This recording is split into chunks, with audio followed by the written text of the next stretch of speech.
আসসালামু আলাইকুম রহমতুল্লাহি ওবারাকাতুহু। সম্মানিত দর্শক, পত্রপত্রিকা খুললে প্রায় কিছু দৃশ্য আমরা দেখতে পাই, আর সামাজিক মাধ্যমে সেই দৃশ্যগুলো রীতিমতো সয়লাভ। তাহলে নিষিদ্ধ সংগঠন ছাত্রলীগ, তাদের নেতা বা কর্মী ধরা পড়েছেন। কেউ ধরা পড়েছেন ঢাকা বিশ্ববিদ্যালয়ে পরীক্ষা দিতে এসে, কেউ ধরা পড়েছেন তিনি বাজার করতে এসেছিলেন কোনো একটা জায়গাতে, বা কেউ ধরা পড়েছেন যে তারা কোনো বিয়ের অনুষ্ঠানে এসেছিলেন বিয়ে খেতে। এবং অবাকের ব্যাপার হলো যে যাদেরকে দেখতে পাচ্ছি দৃশ্যপটে, তাদেরকে ছাত্রলীগের মতো মনে হচ্ছে না। অর্থাৎ বলা হচ্ছে ছাত্রলীগের ইতিমধ্যে তারা খোঁচা খোঁচা দাড়ি, শিবিরের যে দাড়ি আছে সেরকম খোঁচা খোঁচা দাড়ি তারা রেখেছে, এবং কোনো অবস্থাতেই তারা কি ছাত্রলীগের কর্মী না শিবিরের কর্মী ওরকম বোঝা যাচ্ছে না। গত 15 বছরে ছাত্রলীগের একটা মডিউল তৈরি হয়েছিল। সেই মডিউলটা ছিল এমন, অনেকটা সাদ্দামের মতো, ছাত্রলীগ সভাপতি সাদ্দামের মতো গেঞ্জি পরবে, তারপরে রংচটা জিন্স পরবে, হাতে দামি মোবাইল থাকবে, সিনা উঁচু করে চলবে, তারপরে খুব ঝটাপট ঝটাপট কথাবার্তা বলবে, তারা চোখে চোখ রেখে কথা বলবে। এইরকম তাদের একটা সাহসী মনোভাব তারা গড়ে তুলেছিল। কিন্তু হালামলে যারা ধরা পড়ছে তাদের চেহারা স্রোতের মধ্যে একটা দন্যতা, মনে হয় যেন তারা দুর্ভিক্ষ কবলিত, এবং তাদের কারোর শরীরে আমি মেদও দেখলাম না, চর্বিও দেখলাম না। নর্মালি আমাদের যে শরীর, সেই শরীরে আপনি ধরেন যদি 1 মাস লাগে আপনার শরীরে মেদ জন্ম নিতে, কিন্তু 1 বছর লাগবে সেই 1 মাসের মেদ যদি আপনি স্বাভাবিক নিয়মে ঝরাতে চান। তো ছাত্রলীগ যদি 15 বছরে যে সারা শরীরে তারা মেদ জমিয়েছে, বেশিরভাগ ছাত্রলীগের আপনি বড় বড় নেতা দেখবেন তাদের বেশ ভুঁড়ি আছে, তারপরে তাদের যে গালের যে মাংস সেখানে চর্বি থলথল করছে, তারপরে অনেকের থুতনির নিচে বেশ কিছুটা অংশ ঝুলে গিয়েছে, গায়ের রং বেশ ঘি অথবা মাখনের যে রং আছে ওই রকম কালো হলেও বেশ আকর্ষণীয় তাদের রং হয়ে গেছে। অর্থবিত্ত ক্ষমতার কারণে তাদের এই জৌলুস। তো এই সকল জৌলুস চলে যাওয়ার জন্য কিন্তু মোটামুটি বছরখানেক সময় লাগে। তো আওয়ামী লীগের পতন আসলে 1 বছর হয়নি। তো সেক্ষেত্রে ছাত্রলীগের যে সমস্ত লোকজন ধরা পড়বেন, তাদের পোশাক পরিচ্ছদ থেকে শুরু করে অনেক কিছুর মধ্যেই একটা ছাত্রলীগ ভাব থাকবে। কিন্তু অবাক করার ব্যাপার হলো যে এরা কেউই ওইরকম নন। যাদেরকে ধরা হয়েছে তাদের জীর্ণ শীর্ণ দেহ, দুর্ভিক্ষ কবিলিত, অনেকটা ওই রবিউল, যে সিনেমাতে রবিউল ছিল, চিকন যে একজন যাকে বলা কৌতুক অভিনেতা ছিলেন রবিউল, তার মতো চেহারা, মুখে খোঁচা খোঁচা দাড়ি, চোখ দুটো কোটর আগত, মনে হয় যেন অনেক দিন তারা খায়নি, সারা চোখে মুখে আতঙ্ক, মনে হয় যেন এখনই তাদেরকে ক্রস ফায়ারে ফেলে দেওয়া হবে, এবং নির্বাক, তাদের কোনো বক্তব্য নেই, নাথিং।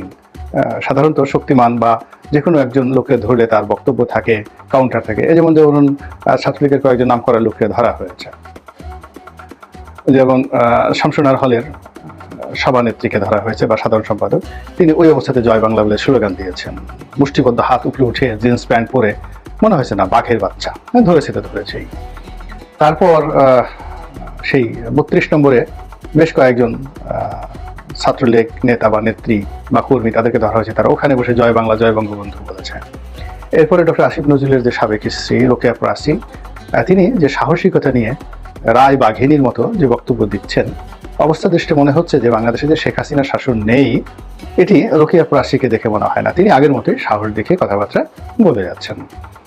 এরপর হাজী সেলিম সাহেবের যে ছোট ছেলে বা বড় ছেলে, যিনি শেষবার সংসদ সদস্য হলেন, তো তাকে ধরা হলো। তিনি একেবারে বীরের মতো ঢাকা কোর্টে গেলেন। তো অন্যান্য অনেক বড় বড় নেতাকে লাঞ্ছিত করার জন্য সেখানে বিভিন্ন রকম গুন্ডা বাহিনী ছিল, এমনকি সাবের হোসেন চৌধুরীর মতো মানুষকে লাথি দেওয়ার জন্য, তারপর দীপুমণিকে কিলঘুষি দিয়ে ডিম মারার জন্য অনেক লোক ছিল। কিন্তু দেখলাম যে না, হাজী সেলিম সাহেবের ছেলের সামনে দাঁড়ানোর মতো পুরনো ঢাকাতে কোনো গুন্ডা ছিল না, বা কোর্টে উকিলরা অন্যান্য যে সমস্ত ভদ্রলোকের সঙ্গে খারাপ আচরণ করেছে, হাজী সেলিমের ছেলের সঙ্গে ওই ধরনের একটু শব্দ করে নেই, বরং তিনি, তার হাতে হ্যান্ডকাপ পরানো ছিল, তিনি সেই হ্যান্ডকাপ উপরে উঠিয়ে যেইভাবে দৃঢ় দর্পে তিনি জয় বাংলা জয় বঙ্গবন্ধু বললেন, পুলিশ রীতিমতো টাসকে খেয়ে গেল। এবং আশেপাশে যারা লোকজন রয়েছে তারা ওভাবে আরো টাসকে খেয়ে গেল যে এটা কি ধরনের সাহস। তো ততদিন পর্যন্ত ছাত্রলীগকে মনে হয়েছে বা আওয়ামী লীগকে মনে হয়েছে না, এদের মাধ্যমে আওয়ামী লীগ বেঁচে আছে, বেঁচে থাকবে। কিন্তু হাল আমলে এই নিষিদ্ধ সংগঠন ছাত্রলীগের যাদেরকে ধরা হচ্ছে, এদেরকে দেখে মনে হচ্ছে একেবারে এরা ডিম চোর, কলা চোর, কচু চোর, চুরি করে গণপিটুনি খেয়েছে, তারপরে তাদেরকে ধরে সামনে আনা হয়েছে। এবং এদের চেহারা শুরু দেখে কোনো অবস্থাতে এদেরকে মনে হচ্ছে না যে এরা ছাত্রলীগের কর্মী। এদেরকে মনে হচ্ছে যে এরা সেই আওয়ামী লীগ জমানাতে যে নাটক হতো, জঙ্গি নাটক হতো, বা শিবির কবি বলে বিভিন্ন নিরীহ মানুষকে ধরা হতো, এরকম হয়তো ধরা হয়েছে, আমরা জানি না। এই গেল একটা খবর। দ্বিতীয় একটা খবর হলো যে নতুন যে কিংস পার্টি, বেশ কয়েকটা, একটা দুটো না, বেশ ৬-৭টা কিংস পার্টি এই মুহূর্তে মার্কেটে তারা তৎপরতা চালাচ্ছে। সমন্বয়কদেরকে নিয়ে একটা কিংস পার্টি, আর আওয়ামী লীগ জমানাতে ৩-৪টি ছোট ছোট পার্টি ছিল যারা রয়ের কাছ থেকে টাকা নিত, ডিজিএফআইয়ের কাছ থেকে টাকা নিত, মোসাদের কাছ থেকে টাকা নিত। তারা এই জমানাতেও they are working as a king's party.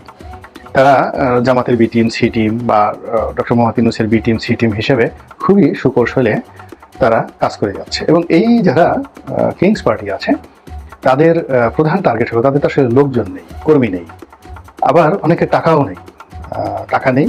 তো ছাত্রলীগের হাতে টাকা আছে, আওয়ামী লীগের হাতে টাকা আছে, এখন তারা যে কোনো মূল্যে ছাত্রলীগ, যুবলীগ, যুব মহিলা লীগ, আওয়ামী লীগ এদেরকে যে কোনোভাবে যদি সুকৌশলে পুনর্বাসন করতে পারে, তাহলে একে তো অর্থনৈতিক সমস্যা চলে যায়, দ্বিতীয়ত শক্তিমত্তা।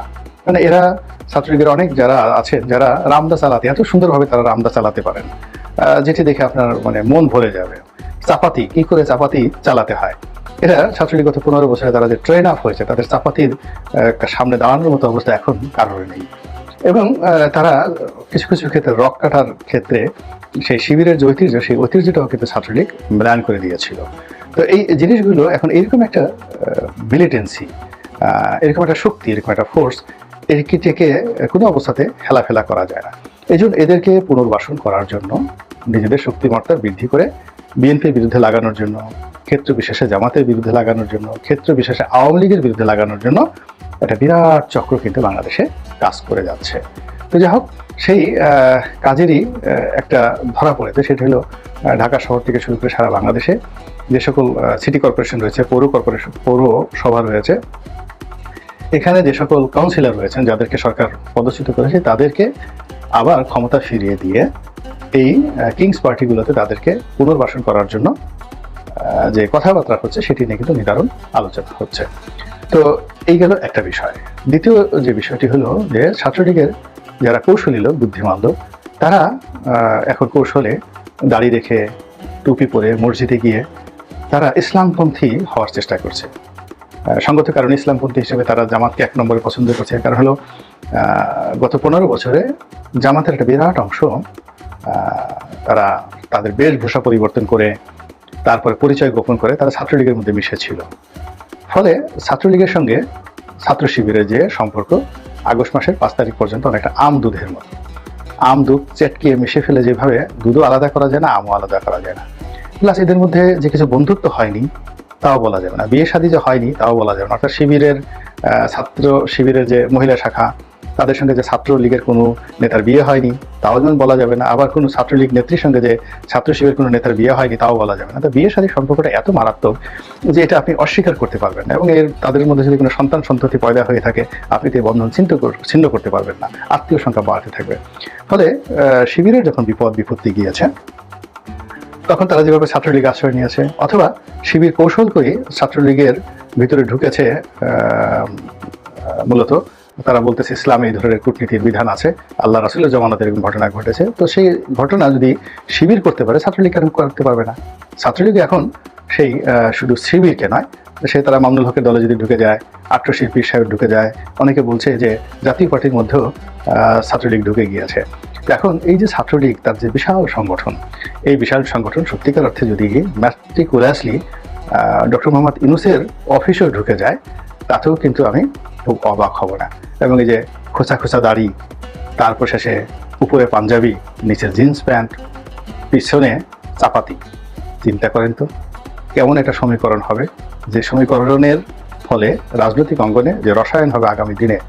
একবার একটু কল্পনা করতে পারেন যে জয় ছাত্রলীগ সাধারণত জয় বাংলা বলে, জয় বাংলা না বলে তারা কৌশলগত কারণে নারায়েত তকবীর ধ্বনি দিল। এবং নারায়ণ তকবীর ধরিয়ে দিয়ে পিছন থেকে ওই যে যেটা লুকায় রাখছিল রামদা বা চাপাতি চমৎকার ভাবে সেটা বের করলো, বের করে তারপর আল্লাহু আকবার বলে কিছু একটা করলো। বদনামটা কার হবে এবং সেই পরিস্থিতি আপনি কিভাবে সামাল দেবেন?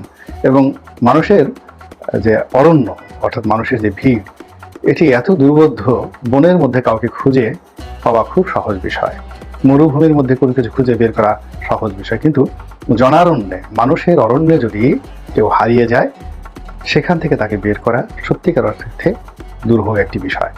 এখন বাংলাদেশে আপনি ছাত্রলীগকে রাজনীতি করতে দেবেন না, আওয়ামী লীগকে রাজনীতি করতে দেবেন না, দেখা হলে জুতোর মালা পরাবেন, দেখা হলেই তাকে ধরবেন, তারপর শেষে তাকে নিষিদ্ধ সংগঠন বলে তাকে বিভিন্ন তকমা দিয়ে তার সঙ্গে ঠাট্টা করবেন, মস্করা করবেন, আর সে বসে বসে আঙ্গুল চুষবে, এটি হয় না। এটি ছাত্রলীগের পরিবর্তে যদি এখানে একেবারে পাবনা থেকে বের হওয়া, একেবারে সদ্য মানে জাস্ট বের হয়েছে এরকম কোনো উন্মাদ, বদ্ধ উন্মাদ, তাকেও যদি আপনি এরকম একটা পরিবেশ পরিস্থিতিতে ফেলেন, সেও কিন্তু তার ভুল পাল্টাবে এবং সেও মানে তার হাল এবং সুরত পাল্টিয়ে পরিবেশ পরিস্থিতি সঙ্গে সামঞ্জস্য রেখে তারপর শেষে কাজ করার চেষ্টা করবে।